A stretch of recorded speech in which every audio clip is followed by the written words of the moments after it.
Be careful what you say to God. Be careful what you ask for in prayer. So there's a prayer that some of you may know, and that is, God, if there is anyone or any person or anything in my life that is not like you, that goes against your will and your plan for my life, remove them. If you know that prayer, honey, if you know, you know. But if you've ever said those words to God, again, God, if there's anyone, any person, or anything in my life that does not align with what you have in store for me or what your plan is for my life, remove them. The key word is remove, okay? Now, if you ever said that to God and you ever prayed that to God, I need you to understand, I feel honestly from experience, that is the most expedited prayer you can ever pray. Because God, for some reason, does not waste any time with that prayer.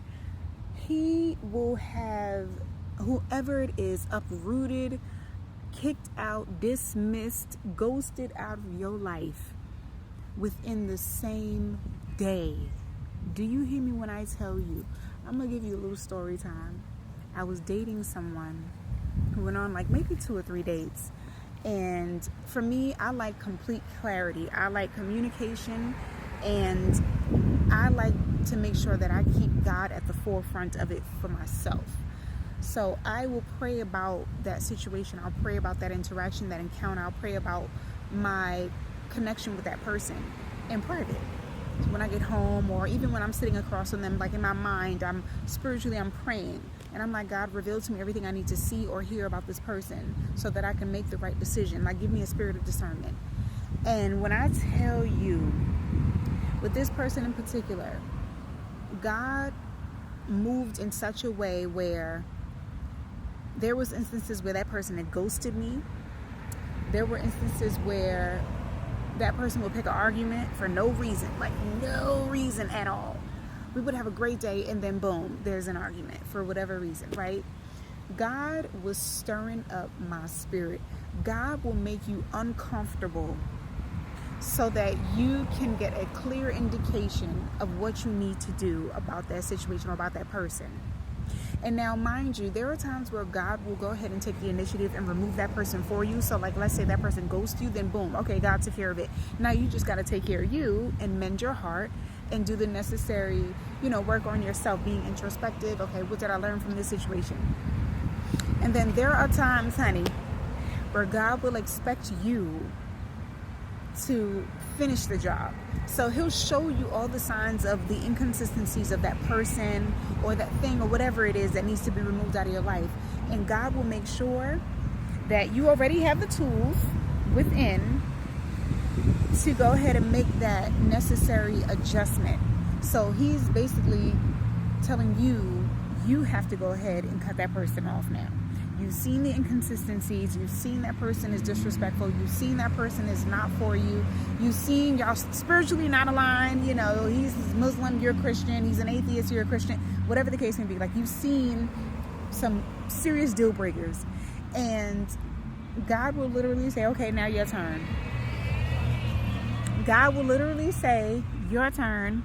I want to see if you're going to put into action exactly what I was teaching you all the while, right? So, long story short, I need you to understand something.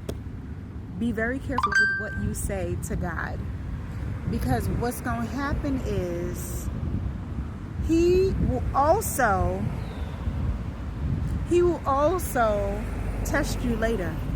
So once you've done the necessary work, you've cut that person off, I wouldn't say ghosted them, but let's say you did have a conversation. That's your way of exiting the situation, or God removed them on his own, and so all you got to do is work on yourself. And either way, you should be working on yourself. But if God did that part, okay, fine, that's less work for you to do. But honey, I need you to understand something.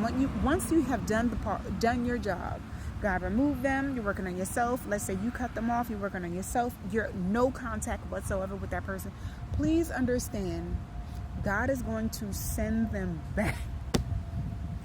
God is going to send that person back, honey, to see. Or not even God sometimes. Sometimes it's the devil. Sometimes it's the devil. Will send that person back. I look a mess.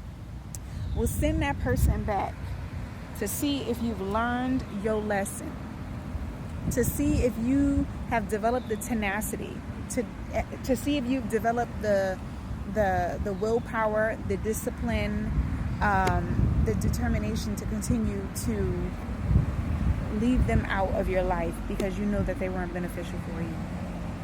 So, with all that being said, just know that when all of that is said and done, and you've done what God has asked you to do, and that is letting go, and that is moving on, because listen, I really feel like this.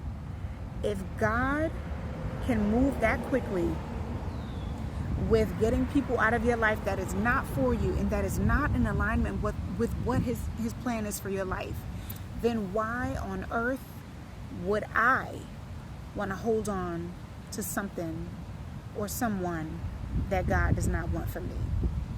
If God don't want them in my life, honey, shit, I'm not holding on to them either. God forgive me, I just cursed. But I'm not holding on to them either. If the creator, if the creator of heaven and earth and everything in between doesn't want that person in my life, well listen, that's a sign for me, honey. Don't say nothing else. If God don't want you in my life, heck, I don't want you either. Because honestly, at the end of the day, obedience is greater than sacrifice. Being obedient to the will of God is greater than you sacrificing your relationship with God. Ooh, clock it. Being obedient to the will of God is greater than sacrificing your relationship with your Father.